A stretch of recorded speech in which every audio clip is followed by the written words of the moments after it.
నూలులో శతాబ్దాల గౌరవం, పట్టు పరంపరకు ప్రతీక, సంప్రదాయానికి శాశ్వత చిరునామా సఖీ.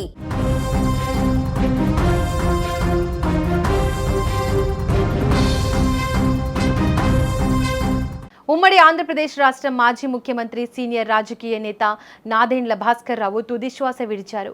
ఆయన మరణం పట్ల రాష్ట్ర ఉప ముఖ్యమంత్రి పవన్ కళ్యాణ్ తీవ్ర విచారం వ్యక్తం చేశారు. ఈ విషాద సమయంలో నాదెండ్ల భాస్కర్ రావు కుమారుడు, రాష్ట్ర పౌర సరఫరాల శాఖ మంత్రి నాదెండ్ల మనోహర్ కు పవన్ కళ్యాణ్ ఫోన్ చేసి పరామర్శించారు. తన ప్రగాఢ సానుభూతిని తెలియజేసి ఆయనకు, వారి కుటుంబ సభ్యులకు మనోధైర్యాన్ని ఇచ్చే ప్రయత్నం చేశారు. తనకు ఇటీవల శస్త్రచికిత్స జరగడం వల్ల తాను కోలుకుంటున్నానని, బయటకు రాలేని పరిస్థితుల్లో ఉన్నానని మనోహర్కు వివరించారు. ఈ కారణంగా నాదెండ్ల భాస్కర్ రావు అంత్యక్రియలకు హాజరు కాలేకపోతున్నందుకు తన విచారాన్ని వ్యక్తం చేశారు. భాస్కర్ రావు గారి మృతి పట్ల ప్రగాఢ సంతాపం ప్రకటించారు. రాజకీయాల్లో తనదైన ముద్ర వేసిన సీనియర్ నేతను కోల్పోవడం బాధాకరమని అన్నారు.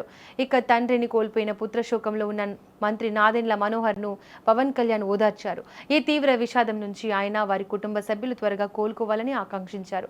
ఈ కష్ట సమయంలో దేవుడు వారికి ధైర్యాన్ని ప్రసాదించాలని కోరుకుంటున్నట్లు తెలిపారు.